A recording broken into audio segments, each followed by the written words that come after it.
Ladies and gentlemen, please welcome my counterpart, Rudolf Špulink.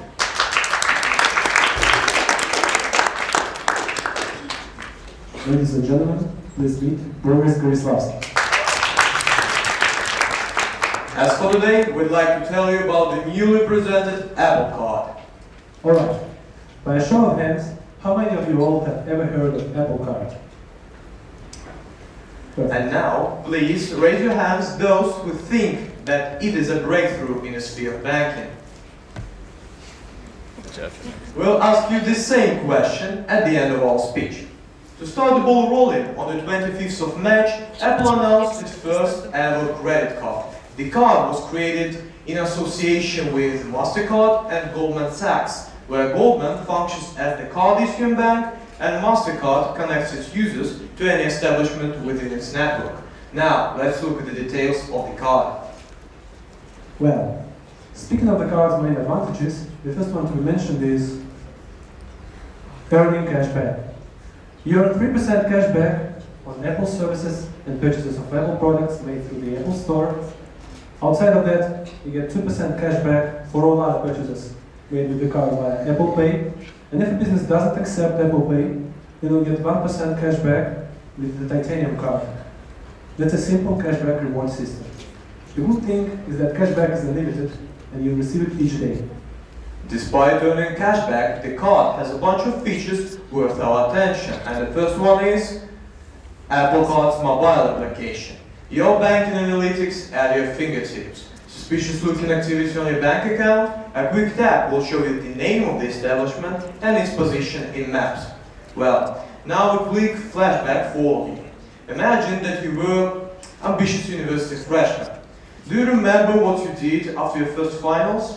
Probably not. However, you may remember the morning after the party and maybe even the headache. Due to drinking lots of Sprite, of course. And in this condition, you received a message that you were out of money. Hell, where had the money gone? That's when such a feature will help you to recollect your last night's deeds. This new addition to the Apple family comes in two forms. There's a digital form in the Apple Wallet, and then there's a tangible Titanium card for, as already mentioned, for places that don't accept Apple Pay. The Titanium card, interestingly enough, offers some unique security features. It only has your name on the front and a strip on the back. That's it. There's neither a number nor a verification code listed on the card.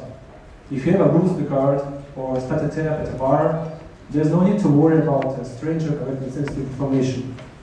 And those numbers still exist though, they're just located in your digital wallet. Despite all the benefits, the card has some drawbacks. And the first one is inseparability from Apple ecosystem.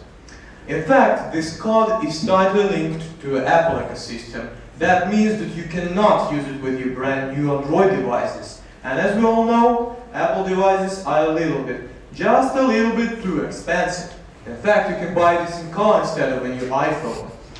That's why the public may just say, hell no to this technology. Secondly, we get 3% cashback when the transactions are made within Apple ecosystem. However, when the Titanium MasterCard is used, we only get 1. And finally, unclear release date. The card is released in summer 2019 in the United States only. However, it's still uncertain whether the card will be released in the rest of the world. Now let's point out all the prospects of the service on the Russian market, despite the fact that it may never be launched in Russia. First things first, please raise your hands those who use mobile banking apps like Sberbank daily and are completely satisfied with the experience. Thank God I'm not alone. And if we turn our attention to the relevant statistics, we'll be able to notice just the same tendency. Here's the deal. Whoa, mate, I do not really think that we have any statistical info in our presentation. Oh yeah, I almost forgot. I already said it though, so let me play it off like I've done my homework. So, ladies and gentlemen, let's take a look at some graphs. Now, if you take a look at this pie chart, what you'll see is that the majority far exceeds the minority. Does everybody see that? Cool, isn't it? Well, let's get back to business. In fact, Russian banking sphere is far more developed in terms of implementing new technologies. For example, the availability of mobile banking applications is crucial to the further prosperity of banks in modern Russia. Here in Russia, clients got used to logging into mobile banking applications via Touch ID or Face ID, observing analytics or monitoring the geolocation of recent purchases long ago. On the contrary, in the US, the banking system is much older, but the heavyweights implement innovations very slowly.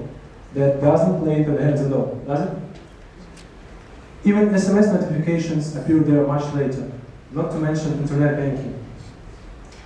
In America, clients still have to take photo of paper bills before sending it to the bank instead of paying bills by simply scanning them.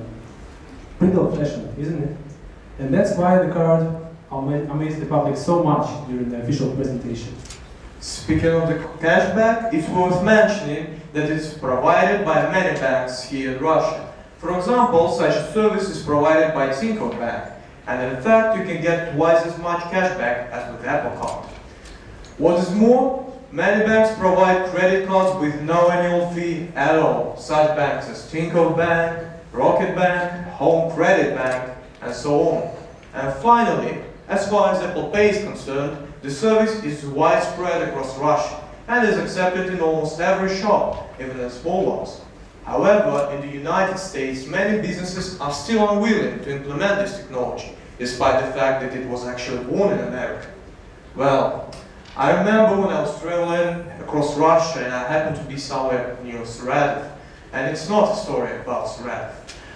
I went to a shop in order to buy a bowl of water or something like that. And usually when I'm here in Moscow, I use my watch in order to pay via Apple Pay, and everyone is okay with it.